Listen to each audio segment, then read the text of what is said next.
दोस्तों, ना ये पहली बार हुआ है और ना ही हमने इसका पहली बार विरोध किया है। सच तो यह है कि अब हमें ऐसी चीजों को झेलने की आदत सी पड़ गई है। जैसा कि आपको पता ही होगा कि प्राचीन काल से बॉलीवुड हिंदू फोबिया और देश विरोधी चीजों को दिखाता आ रहा है, लेकिन अब पब्लिक समझदार हो गई है, सही गलत का फर्क समझ आ गया है। हम बात कर रहे हैं नेटफ्लिक्स की upcoming controversial movie AK versus AK की, यानी अनिल कपूर वर्सेस अनुराग कश्यप। इस मूवी के एक सीन को लेकर बहुत बवाल हो रहा है, जिसके चलते एक्टर्स और मेकर्स को खूब ट्रोल किया जा रहा है। फिल्म का एक क्लिप रिलीज किया गया है, जिसमें एयरफोर्स की वर्दी में अनिल कपूर अनुराग कश्यप को अब्यूज कर रहे हैं। पहले तो सबने इसे खूब एंजॉय किया, लेकिन जैसे ही इस पर IAF यानी इंडियन एयरफोर्स का रिएक्शन आया, उसके बाद सबकी फटके हाथ में आ गई।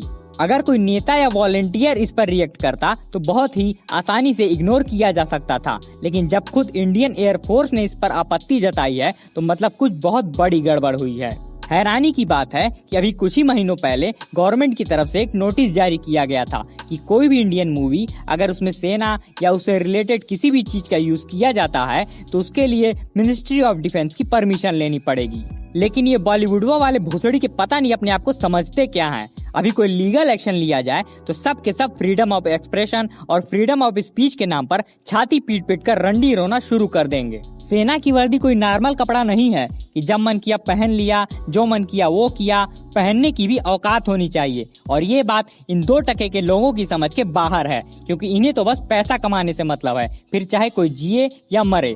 अब कुछ बुद्धिजीवी कह रहे हैं कि लाइव शो में जब GD बख्शी ने गाली दी थी और फिर किसी और ने भी गाली दी थी तो क्या वो अपमान नहीं था? तो आपको बता दूं, उन्होंने वर्दी पहनकर गाली गलौज नहीं किया था, फॉर्मल ड्रेस में थे। तो ये बात बात पर फालतू का ज्ञान पेलकर डिफेंड करने वाला काम बंद करो। जहाँ तक बात है लिबरल्स के टेरेंटिनो अनुराग कश्यप की, तो वो है ही चूतिया, यहाँ उसकी बात ही नहीं करनी। लेकिन अनिल कपूर जी से यह उम्मीद नहीं थी। ऐसी हरकतों की वजह से वो अपनी बची कुछ इज्जत भी खोते चले जा रहे हैं। हालांकि बाद में अनिल कपूर ने माफी मांग ली थी, लेकिन अभी इसके डायरेक्टर और लिबरल्स के टेरेंटिनो अनुराग कश्यप ने इसमें कोई रिएक्शन नहीं दिया है, और देंगे भी क्यों, बोलने की भी औकात होनी चाहिए। और ये नेटफ्लिक्स इंडिया भोसड़ी वाले पता नहीं कौन सा नशा करते हैं। मजाल है जो कोई मूवी बिना किसी कंट्रोवर्सी के रिलीज हो जाए। इस पर रिलीज होने वाली हर एक सिंगल इंडियन मूवी पर बवाल हो जाता है। कुछ हद तक ऐसा लगता है कि ऐसा ये जानबूझकर करते हैं ताकि इसी बहाने मूवी की पब्लिसिटी भी हो जाए।